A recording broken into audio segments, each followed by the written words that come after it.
You would have thought that one of the worst recessions we've seen in living memory would wheedle out lackluster companies. These are the ones just getting by or making enough money to keep the boss in the life he's become accustomed. If you work in one of these companies, chances are one day, a week or even a month merges into another. What can you do? Nick Hixson is our resident business expert and he's here now. Nick, is it possible to kick life into these companies? I think they must have some sort of objectives to be able to achieve that. So they must be fairly clear amongst themselves what they are and what they're trying to do on a monthly, annual basis.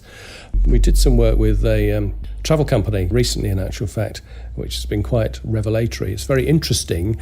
I'm at an age now where I don't need to have the answer. I just have to have the right question. And if that actually produces the answer, I don't need to own that. They can take it on and do more with it. And that's probably best in a way. And that is absolutely the best. Yeah. Absolutely the best. And what we did with it, we did a strategy plan and a little bit of competitor analysis. And we see that the competitors are actually faster to market with new projects. They do overseas sales of property. They're very good and very ethical company, very nice like that. But the competitors are beating them to market all the time. And we honed this down and said, well, how does this happen? And there was a process to taking on a project. There's some due diligence, there's some marketing training, there's all sorts of stuff. And they were very, very slow at it. And this has been built over time. Sorry to interrupt you. Built over time, yeah. And they had a process and they talk about it. They're very good at talking. They do loads and loads of detail.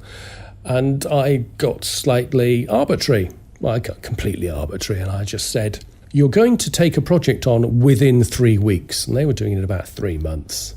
What was their reaction to that?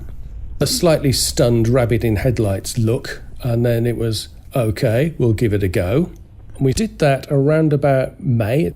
And the quote I got from the marketing director just 2 weeks ago was that they've now taken on more projects in the last 3 months than they've taken on in the last 3 years.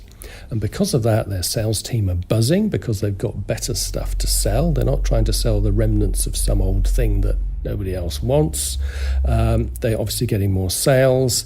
They are determined that 3 weeks is now the wrong limit and they've decided on 2. This is almost counterintuitive, I might challenge you, Nick, is that from a strategist such as yourself, your strategy is saying, actually, just do it faster. Just do it faster.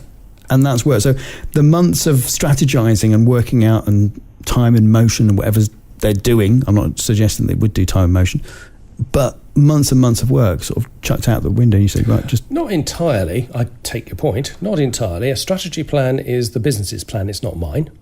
They've decided that's how they wanted to do it. Then they said, but actually it's not achieving something we want to achieve, which is critical to our success. How do we change that? Now, discussing the same thing in the same way will produce the same result. I just changed the way they discussed it by deciding on an arbitrary time limit. It sounds a fascinating objective, and maybe you throw in the gauntlet down to some businesses then just for the boss to go in on a Monday morning and say, we're just going to do this faster for no reason whatsoever other than it should be doable. It's not necessarily about speed. It was in this case, but it could be some other objective they're just stuck with and just say, well, I'm not going to accept going through the same motions of thought processes because I will then get the same result. If I want that result, you just say, I'm doing it like that. That's what I want. That's when I want it. That's how I want it, whatever the criteria is. Now find a way. Right, okay. I'll tell you what I'm going to do. I'm going to take your challenge, and next week I'm going to tell you how we've got on and what we're doing. We're going to try and do the program, generate the program in about half the time. I'll let you know how we go on. Good. Thanks, Nick. We'll put Nick's details on our website, letstalkbusinessonline.com.